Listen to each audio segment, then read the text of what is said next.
우리 이 시간 다 함께 시편 126편 한 편 같이 보도록 하겠습니다.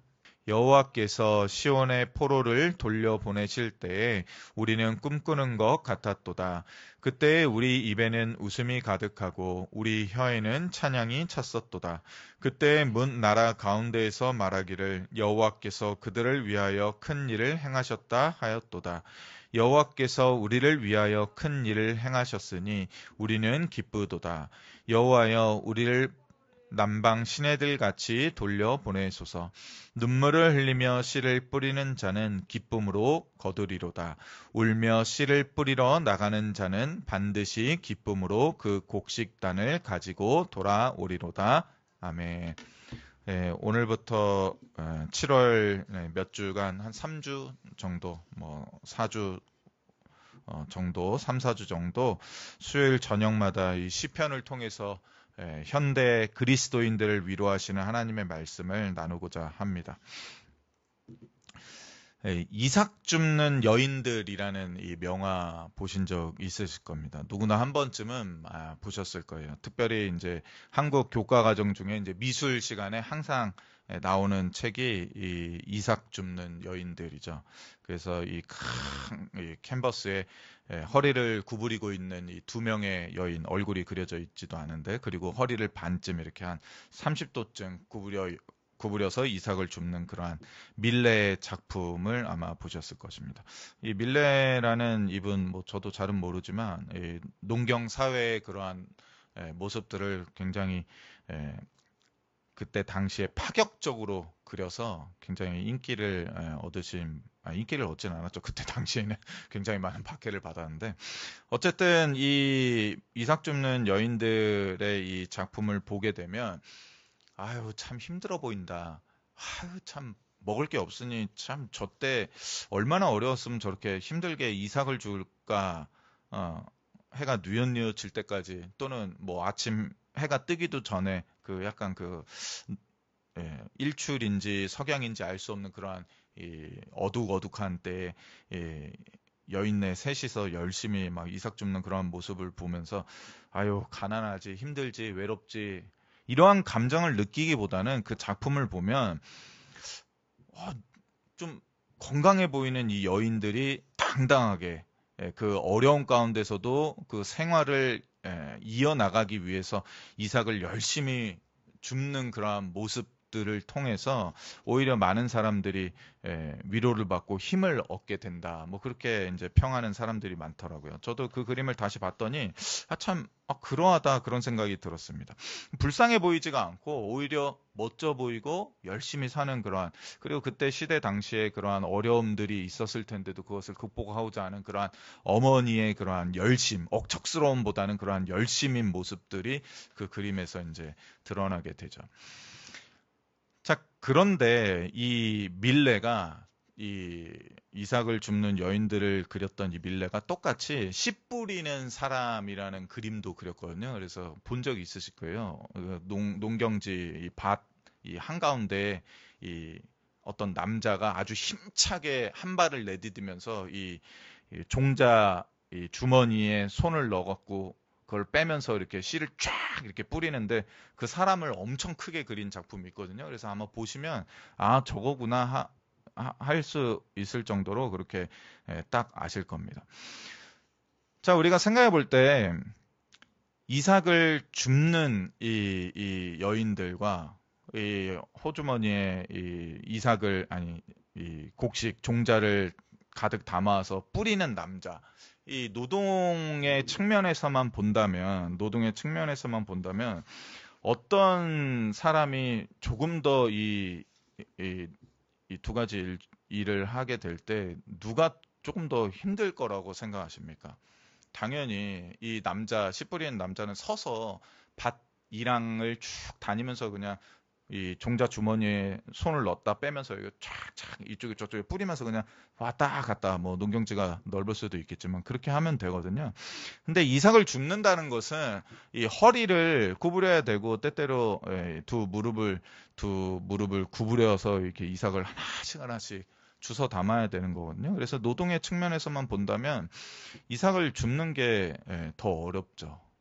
더 힘들죠. 근데 이삭을 줍는 거는 노동의 측면에서만 어려운 게 아니라 씨를 뿌린다는 거는 어쨌든 그 밭이 이제 뭐 자기의 소유든 빌렸든 어쨌든 이제 이 소작농이든 아니면 그 주인이든 어쨌든 그 밭이 이제 자기가 뿌리는 걸 자기가 거둘 수가 있는 거잖아요. 그렇기 때문에 남의 밭에 들어가서 추수하고 남은 그 몇몇 이삭이 붙어 있는 그 지푸라기 같은 것을 줍는 거는 당연히 심적으로도 마음적으로도 더 어려운 일이라는 것입니다. 그래서 제가 룻기도 여러 번 설교했지만 차라리 조그만 밭에 내가 차라리 씨를 뿌리고 푸성기를 심어갖고 거두는 게 낫지.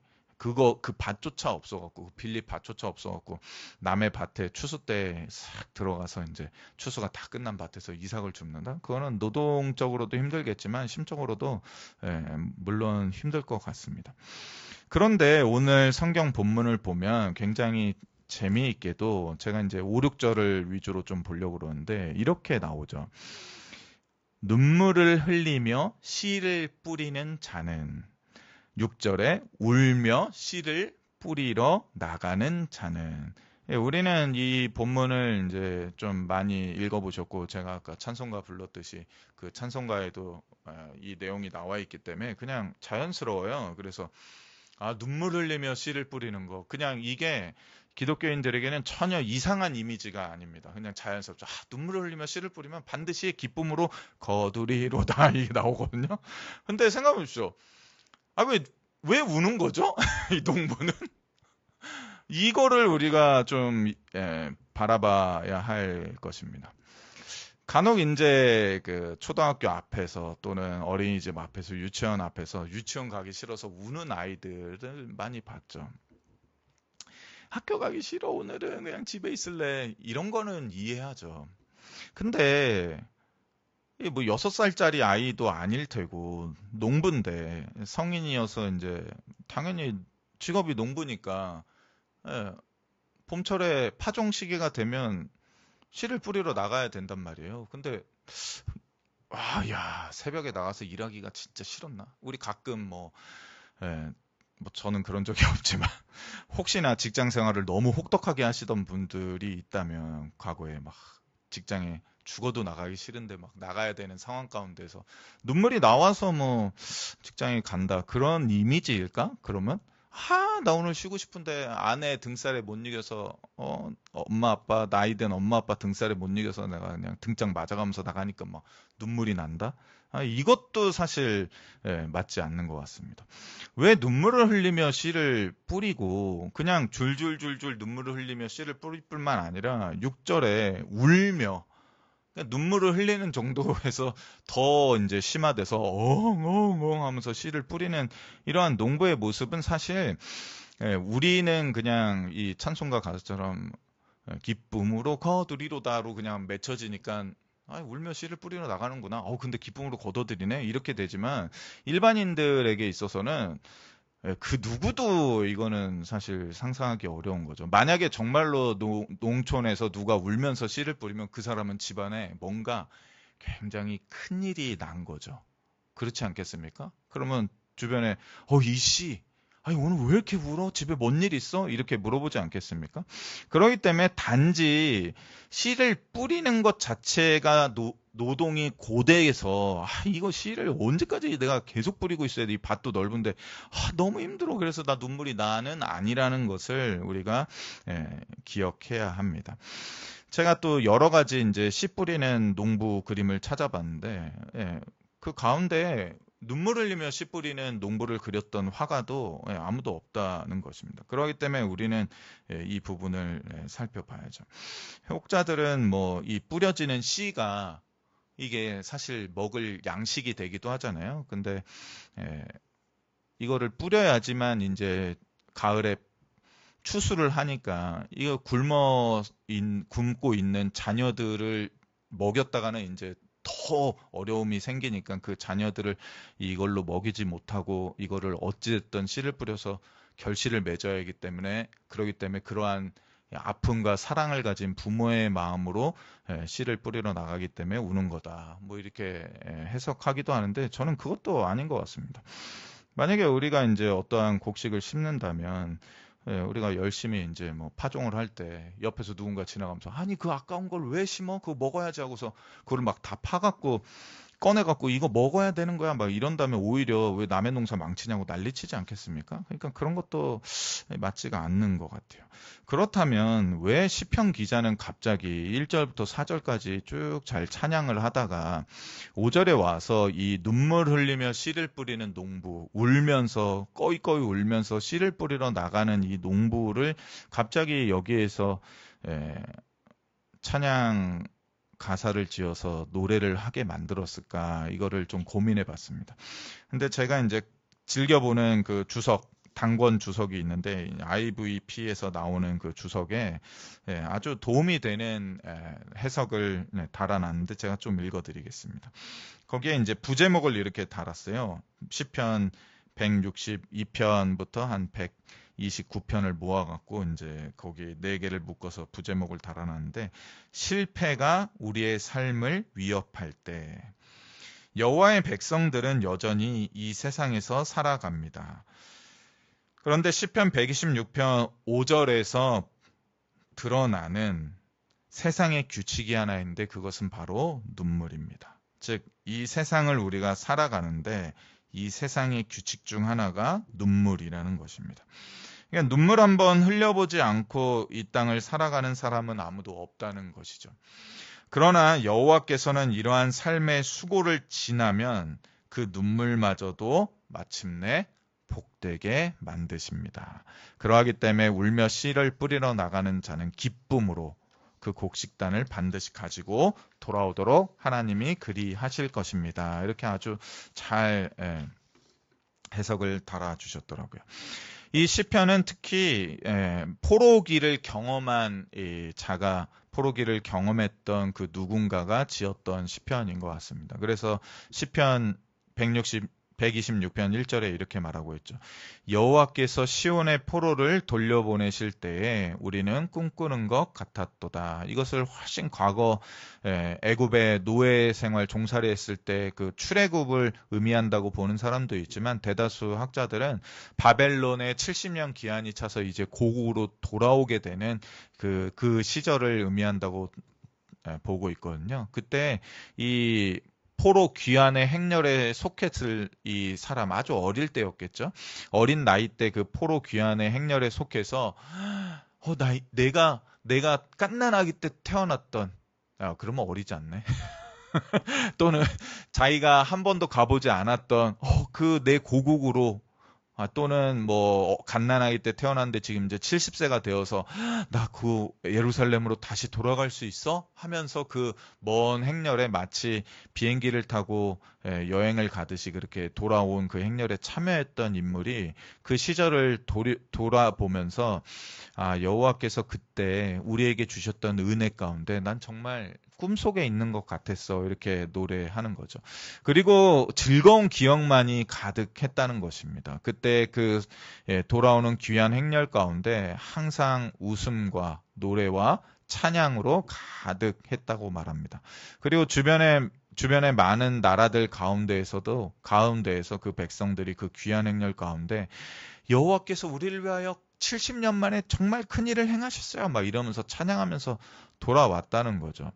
그리고 나서 3절에 고백하기를 여호와께서 우리를 위하여 정말 큰 일을 행하셨으니 이것이 참으로 기쁨이었었습니다. 하고 그 과거를 회상하고 있는 것이죠.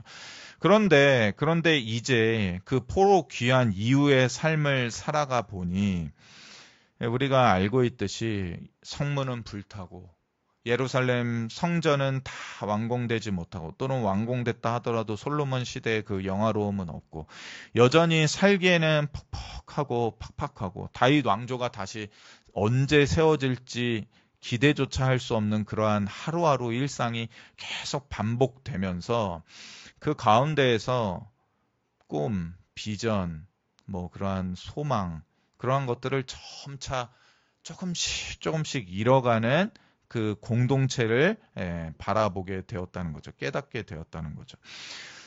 즉 우리의 기쁨, 나의 기쁨은 여전히 그 포로 귀환의 과거에만 머물러 있고 지금 이 현재의 삶 가운데에서는 내가 기쁨을 누리지 못하고 소망을 누리지 못하고 있구나. 이러면 안 되는 것 아닌가?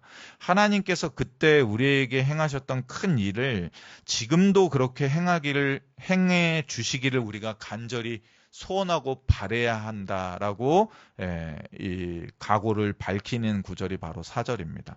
그래서 4절에 여호와여 우리의 포로를 남방 시내들 같이 돌려 보내소서 이렇게 여기에 간청하는 내용이 나오죠. 근데 이게 무슨 말이냐면 저도 이제 좀 찾아봤는데 이스라엘 지역의 이제 기후와 지형을 좀 알아야 되는데 이 남쪽에 있는 시내라는 것은 우기 때 비가 많이 내려야지만 형성되는 시내인 것입니다. 그래서 이스라엘도 비가 많이 내리는 그래서 이른 비, 늦은 비가 이렇게 두 차례 봄과 가을에 내리는데 이 우기가 아닌 때에는 이 남방은 항상 메말라 있죠. 메말라 있습니다. 그런데 갑작스럽게 하나님이 비를 많이 내려주시면 그 남방 전체에 곳곳마다 시내가 형성되고 마치 강줄기가 형성되어서 물이 콸콸콸콸 그렇게 흘러서 막 넘치는 갑자기 그렇게 된다고 하거든요. 우리도 뭐 갑자기 폭우가 쏟아질 때 강남이 침수당하고 막 이런 거 보잖아요. 그것처럼 이 이스라엘 지형의 이 기후와 지역의 특성상 그냥 쨍하고 맑고 그냥 사막같이 메말라 있다가도 단 한 번에 하루 만에도 이 시내가 이루어지고 강이 이루어지는 놀라운 역사가 그렇게 이 땅 가운데 있었답니다. 그래서 이 시편 기자가 그처럼 단번에 순식간에 우리가 예상하지 못한 그때에 하나님께서 그러한 놀라운 일들을 다시금 이루시고 남아있는 포로들을 이 남방 시내들 같이 우리에게 단번에 돌려보내주셔서 그 기쁨을 회복할 수 있게 해주십시오라고 요청하는 거죠. 그리고 나서 이제 오늘 다루고 있는 5절과 6절을 찬양하는 것입니다. 그래서 이 시편 기자는 이 찬양을 통해서 자신도 소망 없이 살아왔던 그래서 과거에 그때 좋았는데 그때 나 기뻤는데 근데 지금 별로야 했던 자기 자신을 반성하면서 나와 같은 심정으로 지금 하루하루를 살아가는 이들이 이 찬양을 통해 다시금 힘을 얻기를 그래서 하나님에 대한 소망을 잃지 않기를 간절히 바라는 마음으로 이 5, 6절을 여기에다가 쓰여 놓은 거죠. 시인은 우리에게 알려줍니다. 울며 지금 씨를 뿌리고 있는 이 농부처럼 하루하루를 그렇게 살아가고 있는 이스라엘의 백성들, 이스라엘의 이 동포들에게 이제 여러분이 울면서 하루하루를 보냈던 그 하루하루가 이 씨로 비유되는 건데 이제 여러분이 씨를 뿌렸기 때문에 우리는 이제 이 씨가 자라 곡식이 수확할 만큼 익을 때까지 농부의 마음으로 그 기쁨을 소망하며 지금 우리가 당면하고 있는 이 어려운 현실들을 이 나의 이 자리를 기다림의 자리로 인정하고 왜냐하면 곡식이 자라야 되잖아요. 씨 뿌리자마자 다시 파내면 이 농사가 당연히 될 수 없죠. 이 자리를 인정하고 마침내 하나님의 온전하신 계획 안에서 우리를 위하여서 그 곡식단이 가득하도록 자라게 하실 그래서 그 곡식단을 가지고 돌아오게 하실 그 날을 소망 가운데 기다리며 오늘 하루에 우리의 기쁨과 이 즐거움을 잃지 맙시다. 그렇게 노래하고자 이 가사를 쓴 것입니다. 근데 그렇다면 왜 이 농부는 그 씨를 뿌리러 나갈 때 눈물을 흘리며 엉엉 울었을까? 그거에 대해서 이제 제가 좀 나누려고 하는데 이거는 그냥 저의 주장입니다. 그러니까 그냥 들으시고 잊으셔도 되는데 이거에 대해서 어떤 주석가나 해석을 아주 상세하게 달아 놓으신 분들이 없어요. 대부분 노동이 힘들어서 그렇다. 아까 제가 말씀드렸던 이 먹을 거를 자녀에게 못 주고 뿌려서 그렇다. 이렇게 생각하는데 저는 좀 생각이 다릅니다. 눈물을 흘리며 씨를 뿌리는 이유는 저는 이 6절 하반절에 나와 있듯이 그 곡식단을 추수 때 가지고 돌아올 수 없다는 게 지금 씨를 뿌리면서도 너무나 확실하게 느껴지기 때문입니다. 뭔 내용인지 아시죠? 병에 걸렸어요. 절대 나을 수 없다는 거를 의사도 말하고 있고 본인도 압니다. 그런데 치료를 받지 않을 수 없는 상황인 거예요. 근데 그 치료도 참으로 쉽지 않은 치료인 것입니다. 그러니 온 가족이 그 자신의 사랑하는 가족이 치료받으러 갈 때 어차피 치료받아도 한 달, 두 달 시한부 인생인데 치료받지 않으면 더더욱 힘드니까 어쩔 수 없이 저 처치실에 들여보내서 수술을 몇 시간씩 받게 해야 하는데 그때는 눈물이 날 수밖에 없는 거죠.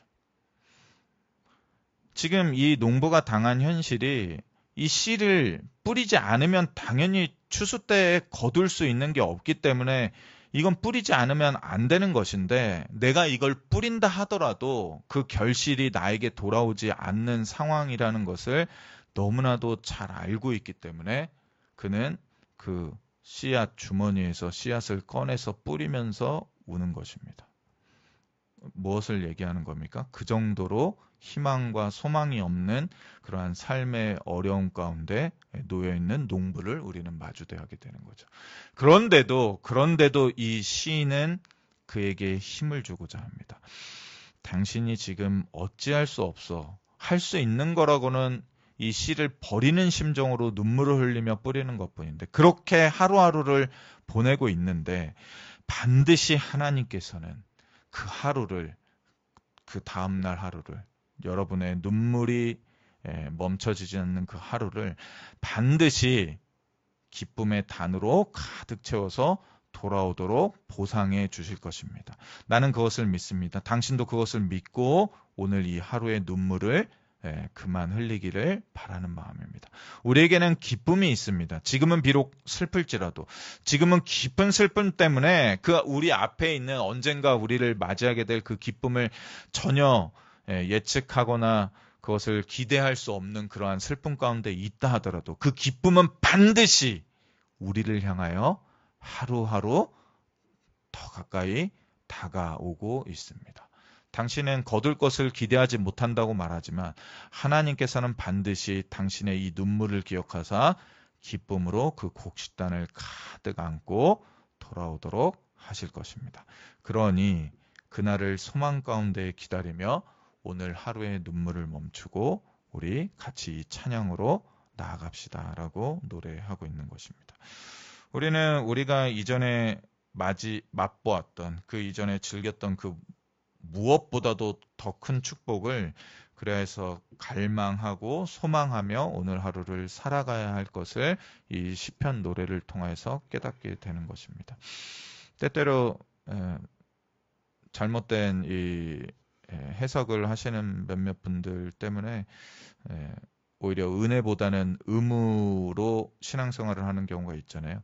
열심히 살아야 된다. 그래야지 추수 때 많은 단을 얻게 된다. 많이 투자하고 신앙생활을 열심히 하고 봉사도 많이 하고 헌금도 많이 해야지 추수 때 더 풍성하게 거둔다. 그거는 세상의 논리죠. 그렇지 않습니까? 열심히 한 자만 성공하는 것, 기회가 있는 자만 잘 되는 것, 금수저에 태어나야지만 더 성공하는 것은 세상의 논리이죠. 때때로 많은 그리스도인들도 이러한 방식을 더 선호하죠. 그런데 오늘 성경은 하나님은 우리에게 말씀하시죠. 아무것도 기대할 수 없는 그 눈물의 하루를 살아가는 것을 나는 기억하고 있다. 나는 그것을 단 한 번도 잊지 아니한다. 너의 그 아픔, 너의 그 눈물, 너의 그 좌절, 너의 그 낭망, 너의 그 소망 없어 보이는 그러한 불투명한 미래, 그 모든 것을 내가 책임지겠다. 그러니 오늘 비록 눈물을 흘리며 이 하루를 보낸다 하더라도 기죽지 마라. 힘을 내라. 나를 찬양하기를 멈추지 마라. 오늘 흘렸던 눈물은 오늘로 족하다라고 오늘 우리를 위로하십니다. 한국은 경쟁 사회죠. 이 경쟁은 뭐 우리가 죽을 때까지도 없어지지 않을 겁니다. 인구가 소멸되어 가고 학교의 아이들 수가 줄어들고 대학이 폐교되는 그러한 상황 가운데에서도 여전히 대학 입시로 수많은 아이들이 대치동 학원에 어떻게든 들어가 보려고 좋은 학교에 어떻게든 들어가 보려고, 저 대학교에 잘 가보려고 치열하게 경쟁하며 지금도 그렇게 살고 있는데 이거 변하지 않을 겁니다. 근데 하나님께서는 우리에게 말씀하시죠. 나를 찬양해라. 이 땅 가운데 이 세상을 소유하기 위해서 열심을 내는 것보다 오히려 나를 찬양하고 나를 소망하고 나를 소원하는 것이 너를 위하여 더 좋은 것이다 라고 오늘 이 찬양을 통해서 말씀해 주십니다. 특별히 이 찬양은 시편 120편부터 시작해서 134편까지 총 15편의 시로 묶어져서 성전에 올라가는 노래 목록이거든요. 근데 이 성전에 올라가는 노래가 뭐냐면, 순례자들이 이 예루살렘 성전을 방문할 때 그 가는 길에 우리가 보통 어디 여행 가고 그러면 즐겁게 찬양 부르듯이, 그렇게 그 순례의 길 동안에 서로 계속 왔다 갔다 하면서 서로 합창하기도 하고 떼창 부르기도 하면서 이렇게 불렀던 찬양 가운데 하나거든요. 그래서 이 찬양을 부르면서 그들이 이 뒤에 후렴구 같은 5절, 6절을 부르면서 자기의 이 디아스포라 삶에서 어려웠던 시절들, 지금도 회복되지 않는 그러한 문제들을 하나님께서 반드시 때가 되면 성취시켜 주시고 해결해 줄 것을 기대하는 마음으로 아마 이 후렴구를 부르면서 그 순례의 길을 갔을 겁니다. 우리도 그러한 마음으로 이 찬양시를 마음에 두고 우리의 그러한 일상 가운데 우리의 어떠한 모습도 귀하게 보시는 그분의 사랑과 그분의 위로하심을 늘 맛볼 수 있었으면 좋겠습니다. 제가 이 시간 같이 찬양하고 싶은 찬양이 하나 있는데요. 더 블레싱이라는 찬양인데, 이게 번안됐거든요. 외국 곡인데, 그래서 제가 좋아하는 배우기도 한데 그 최시원 씨라고 있어요. 최시원 씨가 이제 이 찬양에 같이 작업을 같이 했는데, 우리 AR 맞춰갖고 우리 같이 좀 불러오고 기도했으면 좋겠습니다. 제가 좀 가사 읽어드리겠습니다. 전주 나올 동안. 주 내게 복 주사 주 너를 지키시고 은혜 베푸시네. 그 얼굴 비추사 평안 주네.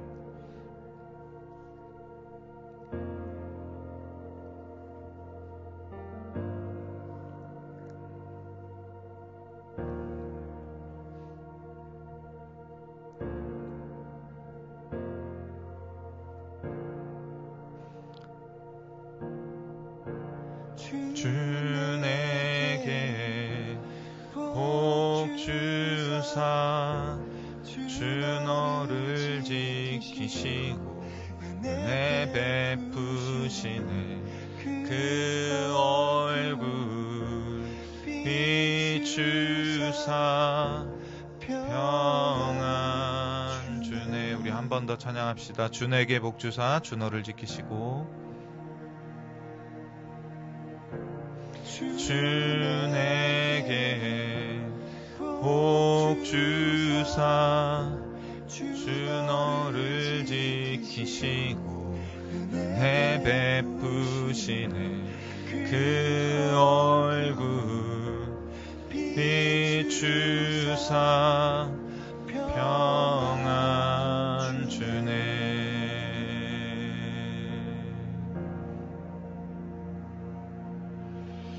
아멘,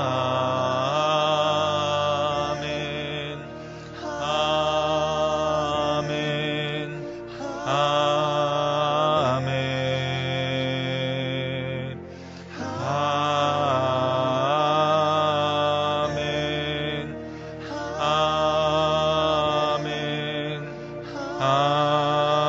아멘.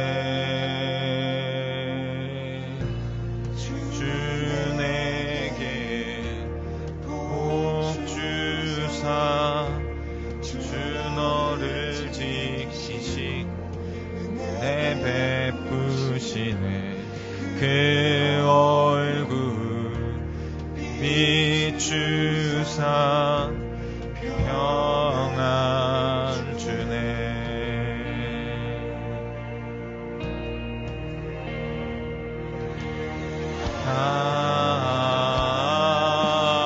아멘, 아멘,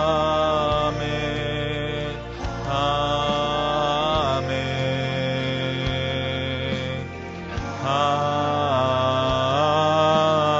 아멘,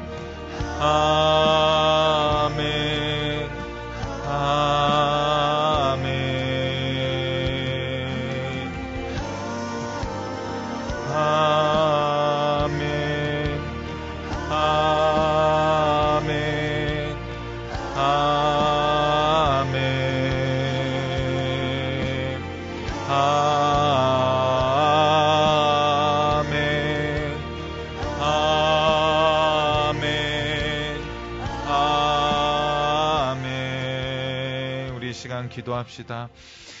우리의 하나님은 우리 복 주시기 원하십니다. 우리 하나님이 우리의 인생을 고단하게 하시고 때때로 눈물 나게 하시며 우리를 수발 가운데 두시는 이유는 우리를 미워해서가 결코 아닙니다. 오히려 하나님은 우리를 오늘도 지키시기 원하며 우리를 향하여 은혜 베푸시기를 원하며 하나님의 그 얼굴, 그 인자하심을 오늘도 우리에게 비추시고 알게 하시며 우리의 마음 가운데 가득한 평안 주시기를 원하시는 분입니다. 우리 이러한 분에게 진실로 하나님은 그러하신 분입니다. 나는 그러한 분을 소망합니다 하는 그러한 마음을 가지고 주님만이 나의 소망이 되어 주십시오. 주님만이 눈물 나는 이 인생 이 하루하루를 살아가는 나를 쉬게 하시며 위로하시며 회복시키실 분이십니다. 그것을 보여주십시오. 이 뿌려진 눈물의 씨앗, 눈물의 이 하루하루가 속히 자라나 결실 맺어서 그 결실의 기쁨을 맛볼 수 있게 이 시기를 내가 잘 보낼 수 있게 힘주시고 지치지 않을 수 있도록 붙잡아 주시옵소서. 또 우리 주변에 우리의 가족 중에 그러한 분이 있다면 우리가 그들과 함께 이 찬양을 부르며 같이 힘이 되어줄 수 있게 해달라고 그렇게 이 시간 우리를 놓고 우리 주변의 사람들을 놓고 우리의 가족을 놓고 이 시간 축복을 구하는 기도로 함께 나아가도록 하겠습니다. 하나님 아버지